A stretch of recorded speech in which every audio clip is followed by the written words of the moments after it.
I was gonna film outside, but it's so windy and I don't have, a microphone or anything.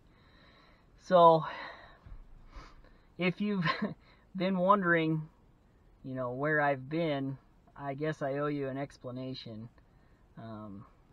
About a week after I posted my last video, our dog Silas, the Labradoodle, died, and that hit us really hard. I mean, it was utterly devastating.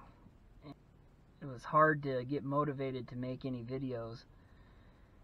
But, I eventually decided I need to get out in the field and do some bow hunting because I really wanted to get a deer with my bow this past year. But the deer numbers where I hunt, they must be really down this year.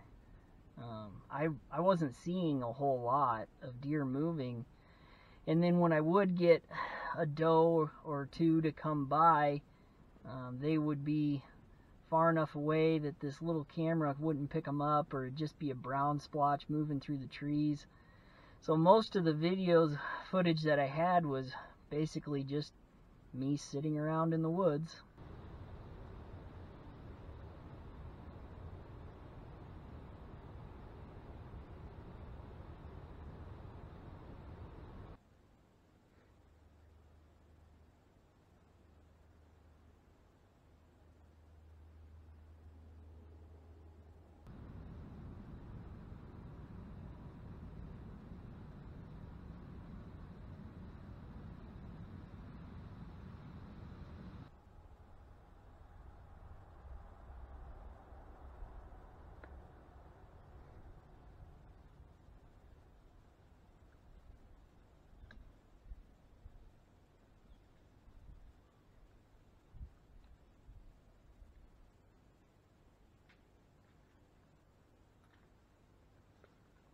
And then the house, got to feeling pretty empty.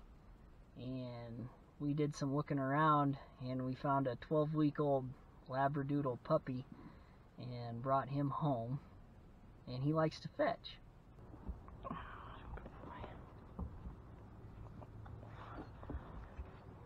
want to fetch the bird? Huh? Want the bird? You want it? That's a good boy. That's a good puppy. Dead.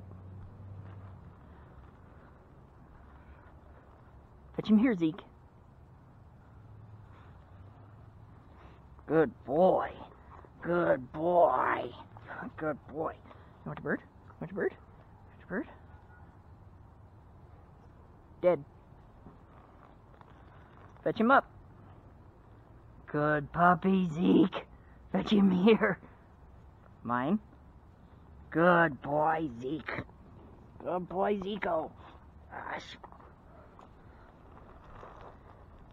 I kept going out bow hunting even though it was tough, and my patience and my persistence finally paid off with an opportunity, but I kind of choked.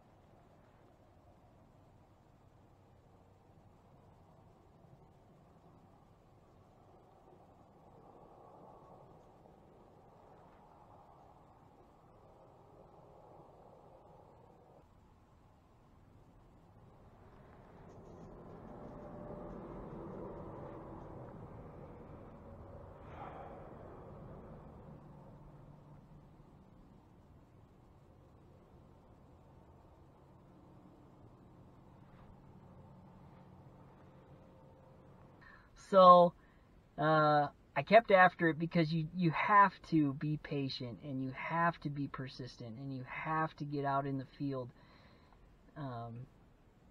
And eventually, I was fortunate enough with another opportunity. But I didn't get it on film.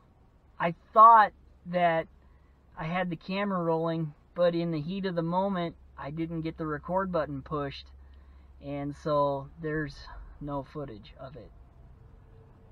Here is a photo of the deer and a little bit of footage after the fact. Did he come from that way? Yeah, he came from up here, and he walked right along this little path, and then he wasn't stopping, so I squeaked at him. He was headed right for that.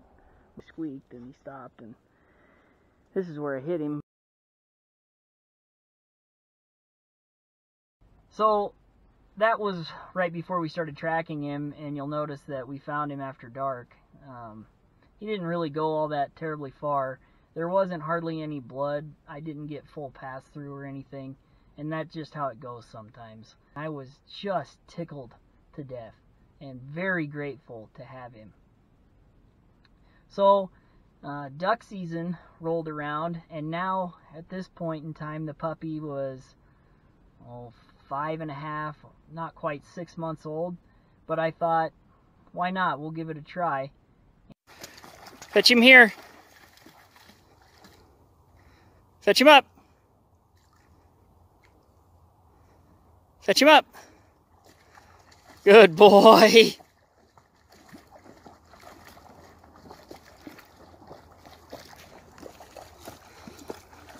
Good boy. Good boy. Come on, fetch him up.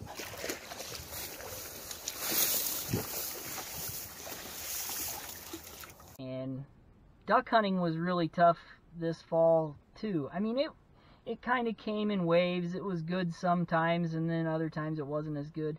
And the weather had a lot to do with that. This hot, cold winter we've had. And where I hunt ducks, I really need it to be cold and steady for a while, because I need the river to freeze up and other bodies of water to start freezing up so that they will really focus on this warm water slough.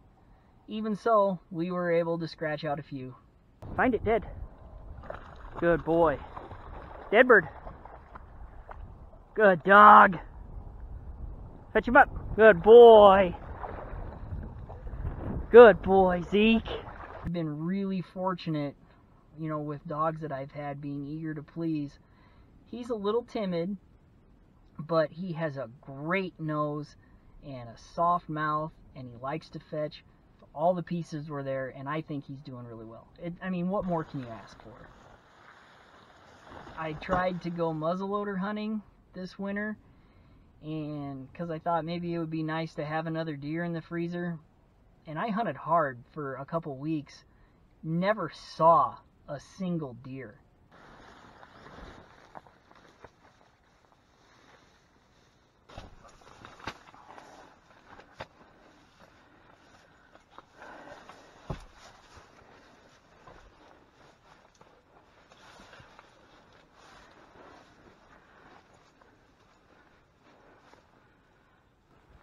Okay.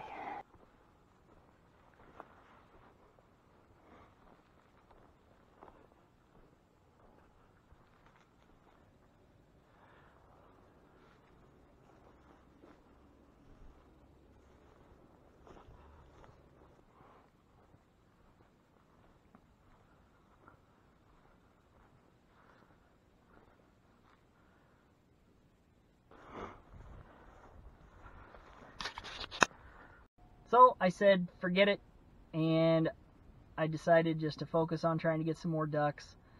On the days that I went, the conditions weren't right, or there was too much pressure, or whatever. Even so, we were still able to scratch out some more ducks over the times that I went. Put you here. Yes. Good dog. Good dog. Okay, dead bird. Find him. Dead. There's one more. Come on. Dead. Find it. Fetch him up.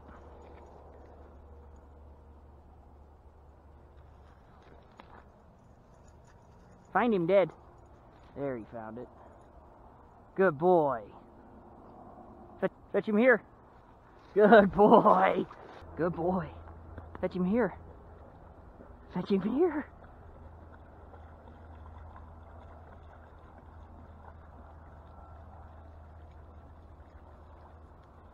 Good job.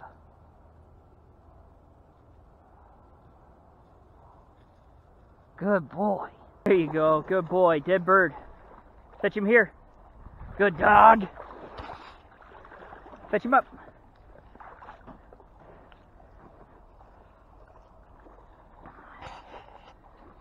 Fetch him here. Good puppy. Good boy. Mine. Good boy. I couldn't be happier with him. I did finish that bow. I got the finish applied. I sprayed on poly, got a string, silencers. I ended up putting a piece of rubber sure grip on the handle, and I figured out some arrows for it.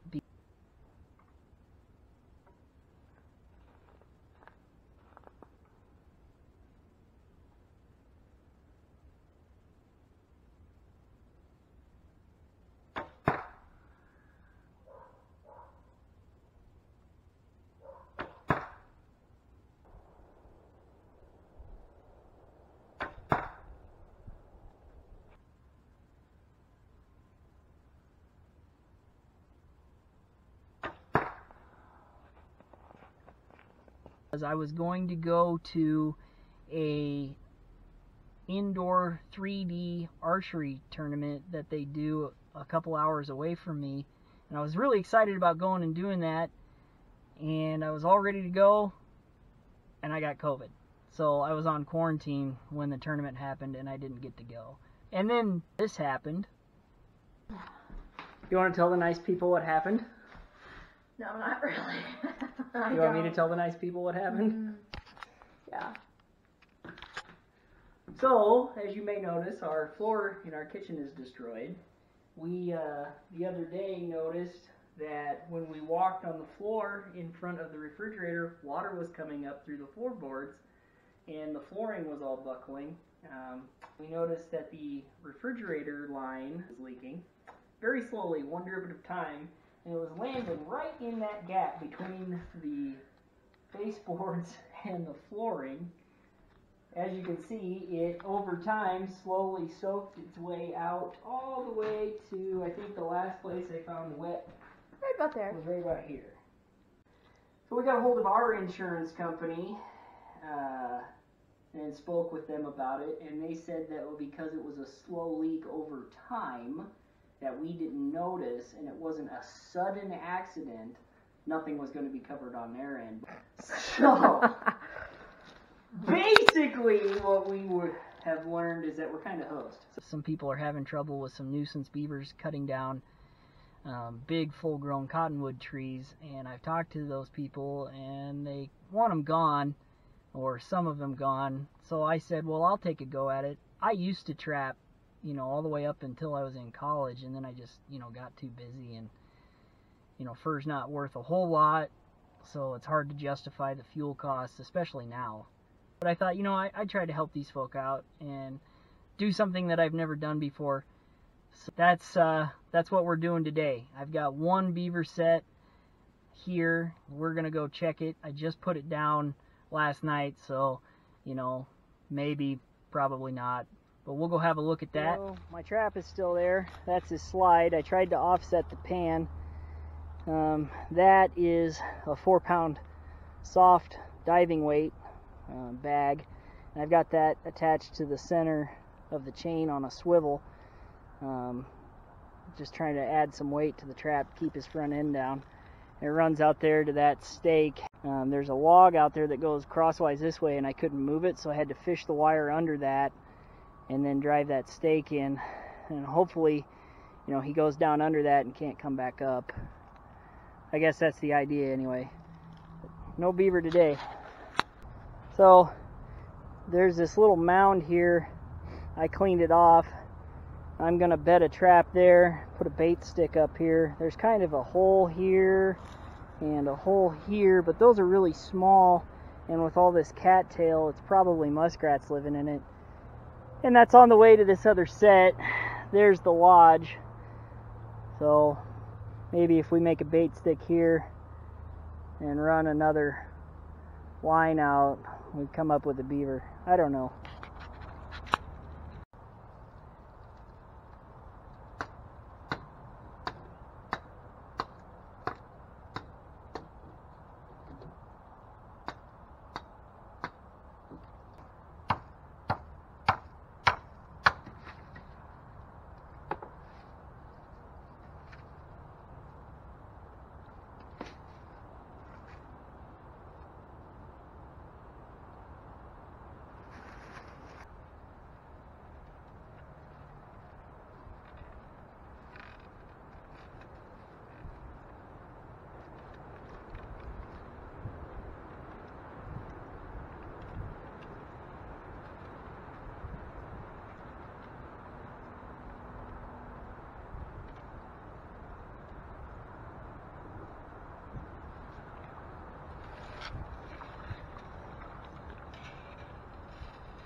Okay, that's going to be my set.